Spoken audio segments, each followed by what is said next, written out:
penúltimo vídeo do Projeto Romanov, nós já chegamos no último Tsar. Então, bora conversar sobre ele. Oi, eu sou a Michelle, sejam muito bem-vindos aqui no canal.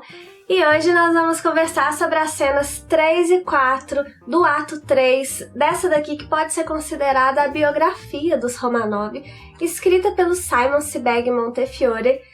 A cena 3 vai chamar O Colosso, e ela recebeu esse nome porque era o apelido do Alexandre III. O Alexandre III, ele era forte, ele tinha 1,90 m de altura, e ele tinha como hobby entortar atiçadores e rasgar maços de cartas de baralho. Deve ser o maço inteiro de uma vez assim, né? Porque rasgar uma carta não é uma atividade muito bruta, e pelo que o Simon fala aqui, o Alexandre ele tinha hobbies meio brutos. Então por isso recebe o nome de O Colosso. Mas quem me chamou a atenção mesmo aqui nessa meta dessa semana foi o filho do Alexandre, o Nicolau. Eu já falei pra vocês em outros vídeos aqui do Projeto Romanov, que inclusive vou deixar todos linkados aqui embaixo e aqui nos cards. Mas eu queria muito saber da história do Nicolau, porque eu assistia Anastácia quando criança, assisto até hoje, né? Mas me encantei pela história da Anastácia quando criança, e aí desde então eu tenho me interessado muito e cada vez mais pela história da Rússia. Então eu queria muito chegar na parte do Nicolau.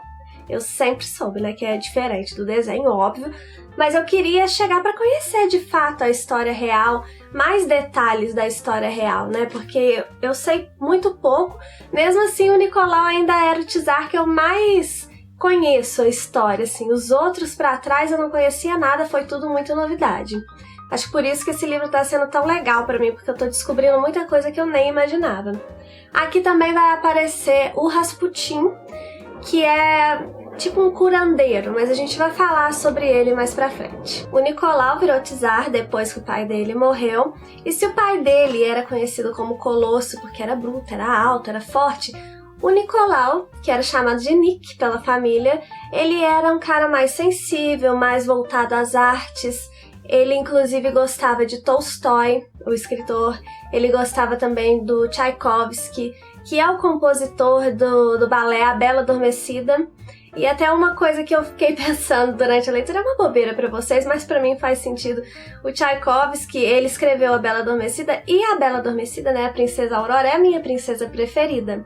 Então, o pai da Anastácia, que é a minha segunda princesa preferida, era fã do compositor da Bela Adormecida, que é a minha primeira princesa preferida. Enfim, é uma coisa sem noção pra vocês, eu sei. Mas é porque pra mim pega lá na minha infância, sabe? E finalmente eu tô conhecendo uma história que eu tenho vontade de conhecer desde a infância. Eu não sei por que até hoje eu não conhecia, porque é uma coisa que eu realmente me interesso muito, a história da Rússia, principalmente aqui a história dos Romanov.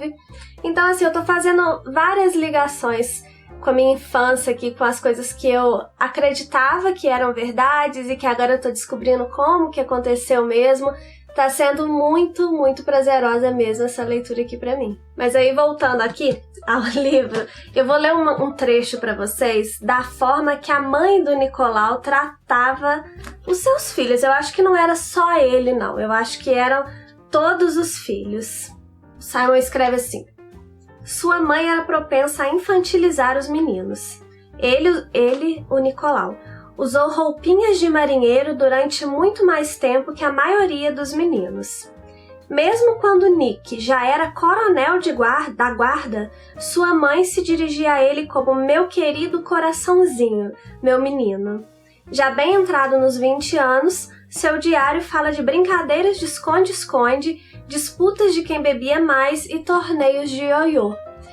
Então, assim, o Nicolau, pelo visto, era muito super protegido pela mãe. A mãe dele, pra quem não se lembra, é a Minnie, que a gente conversou sobre ela na meta passada. E esse era o Tsar da Rússia, é o atual Tsar da Rússia. E a cena 4, que vai falar mais sobre o reinado aqui do Nicolau, se chama O Senhor das Terras Russas. Aí nessa cena a gente vai ver como que o Nicolau conheceu a sua esposa, como que foi a história de amor deles, porque foi de fato uma história de amor. E essa esposa dele é a Alix, que virou depois que ela se converteu para casar com o Nicolau, ela virou Alexandra. ela era neta da rainha Vitória da Inglaterra. No início eu gostava da Alexandra, eu gostei dela no início. Tem até uma parte aqui do livro que fala que na coroação deles teve um tumulto lá entre o povo e muita gente morreu e muita gente ficou ferida também. E o Nicolau e a Alexandra, eles foram no hospital visitar os feridos. Então, assim, pela primeira vez, algum czar aqui e a sua esposa demonstram um pouco de simpatia com o povo, né? O mínimo, tá, gente? Porque também não é aquela coisa toda, não. Mas eu gostei disso. Mas depois ela vai... Quando o Rasputin entra na história, ela vai desenvolvendo uma idolatria pelo Rasputin que foi me irritando bastante ao longo da história. Mas então vamos falar sobre o Rasputin. Quem era o Rasputin? Era um curandeiro, pelo que eu entendi, mas que tinha muito tato, assim, com psicologia, sabe? Ele conseguia acalmar muitas pessoas. Eu acho que isso era a grande mágica do Rasputin até agora, pelo que eu entendi aqui no texto do Simon. O Nicolau e a Alexandra já tinham 4 filhas, só que a Alexandra, ela queria muito ter um menino, porque o menino seria o sucessor, né, do Nicolau. Dá até quando ela fica nessa loucura pra ter um menino, porque ele tem que suceder, porque ele vai ser o czar depois do Nicolau, me dá até uma dor no coração sabendo o final deles, né? O que ia acontecer depois, porque a gente já sabe da história e quem ainda não sabia já soube, porque lá no prólogo o Simon já conta, né? Como que eles foram assassinados. Mas aí ela queria muito ter esse menino, né? Ela queria muito mais do que o Nicolau. Eu acho que o Nicolau nem tava ligando muito pra isso. Acho que o Nicolau nem ligava muito pra nada, gente, na verdade. Mas ela queria muito ter um menino. Ela teve até uma gravidez psicológica antes disso, né? E depois ela teve o menino que ela tanto queria. Que eles colocaram o nome de Alexei, que inclusive eu falei numa meta lá pra trás que eles colocaram esse nome no menino, Alexei, para homenagear um dos primeiros czares lá, que era um czar muito religioso, que o Nicolau era meio fã. Então, Alexei tinha hemofilia. E hemofilia é quando o sangue não coagula direito, né? Qualquer machucado sangra muito. Quando ele se machucava, quando ele começava a sangrar por algum motivo que fosse, a única pessoa que conseguia acalmar o ambiente ali era o Rasputin. Então eu acho que assim, pelo que eu entendi aqui do texto do Simon, o Rasputin, ele não resolvia o problema no sentido médico da coisa, mas ele conseguia acalmar as pessoas ali, fazer um trabalho psicológico mesmo com aquelas pessoas. Inclusive a Alexandra, que tinha crises nervosas, também a única pessoa que conseguia acalmar ela era o Rasputin. Então por isso eles foram desenvolvendo uma dependência mesmo desse bruxo, que não era bruxo, né? Era um cara que se aproveitava muito da posição dele, porque como ele era muito próximo ao czar, as pessoas procuravam para ele interceder por elas, né, com o czar. E aí ele subornava as pessoas para fazer o que elas queriam.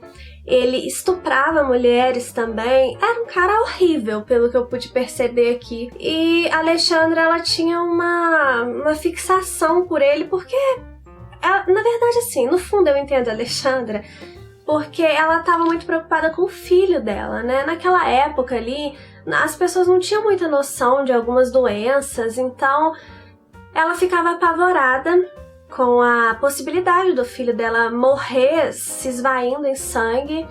E como o Rasputin era o único que conseguia controlar ali a situação, ela meio que se sentia segura perto dele. Teve episódios aqui deles mandarem ele embora e depois chamarem de volta. Então, assim, apesar dessa relação dela com o Rasputin ter me irritado um pouco, porque ela me irritou um pouco a forma dela agir, mas eu compreendo. Agora, o Rasputin realmente era um cara horrível. Uma coisa que tem muito destaque aqui nessa meta são as revoluções, né? As disputas entre os monarquistas e os revolucionários. E assim, um banho de sangue completo, como toda guerra, né? Como toda revolução de uma forma geral. E aqui o Simon fala que os dois lados eram muito mortais, mas os revolucionários, eles chegaram a matar, no mesmo período, os revolucionários chegaram a matar 16 mil pessoas e os monarquistas mataram cerca de 3 mil pessoas. Então, ele coloca aqui que os revolucionários eram ainda mais cruéis. Só que assim, de qualquer forma, é muita gente morrendo por um projeto de poder, porque os dois lados, né, e normalmente é assim, tudo na nossa vida a gente tem que estar muito atento, porque sempre é pelo povo, né, que as pessoas que estão lutando pelo poder falam, mas nunca é pelo povo. Então, por mais bonito que seja o discurso, não se enganem, gente, nunca é pelo povo. Aqui não era pelo povo, aqui é porque todos aqui queriam o poder e é isso. E, infelizmente, é sempre isso. Enfim, esse livro aqui nessa meta me fez ficar refletindo muito, assim, sobre a nossa vida mesmo, de uma forma geral, sobre a nossa história, sobre o nosso futuro. E me deu até um pouco de desesperança, pra ser bem sincera. Mas é isso. Outra coisa que o Simon fala aqui, que eu achei curioso pra falar com vocês, é que a Anastasia teria sido a pioneira da selfie. Eu já falei com vocês que eu não confio muito nessas opiniões do Simon, né? Eu acho que ele coloca umas coisas aqui que não tem muita comprovação.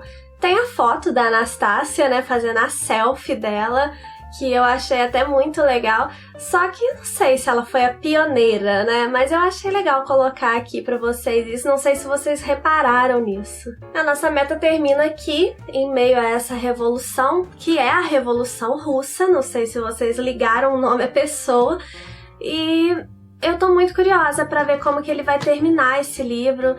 Provavelmente ele vai narrar de novo, né, o assassinato dos Romanov, talvez com mais detalhes do que ele narrou lá no prólogo, que aquele prólogo eu achei sensacional, a forma que ele cruza a história do Miguel, que foi o primeiro da dinastia Romanov a ser czar, e agora o Alexei, que é o último adolescente, assim, né, que nem chegou a ser czar. Eu acho que não chegou a ser czar, né, pelo que eu sei da história, eu ainda não li nada disso aqui. Mas eu tô muito curiosa pra saber como que o Simon vai terminar, o que ele vai contar de depois da morte dos Romanov, que eu acho que vai contar, porque ainda faltam 2 cenas e mais um pedacinho aqui no final. Eu acho que tem um epílogo, e eu tô muito curiosa pra ver como é que vai terminar. Finalmente, gente, vamos terminar esse livrão enorme aqui.